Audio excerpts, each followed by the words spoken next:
जगत जननी मां पार्वती ने एक भूखे भक्त को शमशान में चिता के अंगारों पर रोटी सेंकते हुए देखा तो वे दौड़ी दौड़ी भगवान शंकर के पास गईं और कहने लगीं, भगवान, मुझे ऐसा लगता है कि आपका कठोर हृदय अपने भक्तों की दुर्दशा देखकर भी नहीं पिघलता। कम से कम उनके लिए भोजन की उचित व्यवस्था तो कर ही देनी चाहिए। आप देख नहीं रहे, वह बेचारा भर्तृहरि अपनी कई दिन की भूख मृतक को पिंड देने के लिए दिए गए आटे की रोटियां बनाकर शांत कर रहा है। महादेव हंसते हुए बोले, शुभ है, ऐसे भक्तों के लिए मेरा द्वार सदा खुला रहता है, लेकिन वे आना ही कहां चाहते हैं। यदि कोई वस्तु दी भी जाए तो उसे स्वीकार नहीं करते। तुम ही बताओ, मैं क्या करूं? मां भवानी आश्चर्य से बोली, तो क्या आपके भक्तों को भूख की अनुभूति भी नहीं होती? भगवान शंकर बोले, परीक्षा लेने की तो तुम्हारी पुरानी आदत है।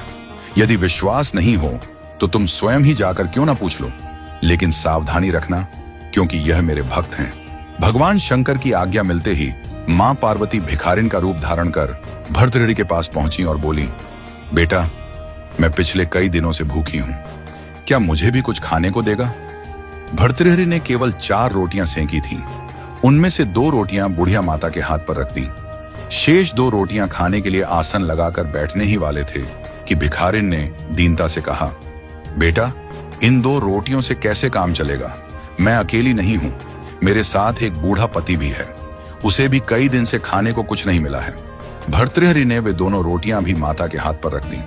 उन्हें बड़ा संतोष था कि इस भोजन से मुझसे भी अधिक भूखे लोगों की भूख मिट सकेगी।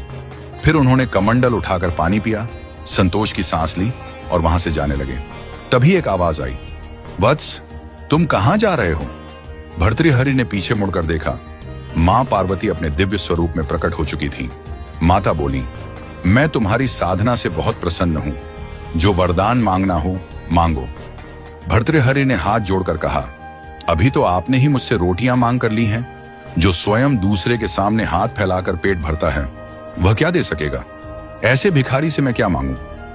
मां पार्वती ने अपना स्वरूप दिखाते हुए कहा, मैं सर्वशक्तिमती हूं, तुम्हारी परदुख आतरता से बहुत प्रसन्न हूं, जो चाहो सो वर मांगो। भर्तृहरि ने श्रद्धा से सिर झुकाते हुए कहा, यदि आप प्रसन्न हैं तो यह वर दीजिए कि जो कुछ मुझे मिले उसे मैं दीन दुखियों के लिए लगाता रहूं और अभाव की स्थिति में बिना मन को विचलित किए शांतिपूर्वक रह सकूं। मां पार्वती ने एवमस्तु कहा और भगवान शिव के पास लौट गईं। त्रिकालदर्शी भगवान शंकर ये सब देख रहे थे। उन्होंने मुस्कुराते हुए कहा, भद्रे, मेरे भक्त इसलिए दरिद्र नहीं रहते कि उन्हें कुछ मिलता नहीं है, परंतु भक्ति के साथ जुड़ी उदारता उन्हें अधिकाधिक दान कराती रहती है। वे खाली हाथ रहकर भी विपुल संपत्ति वालों से अधिक संतुष्ट रहते हैं।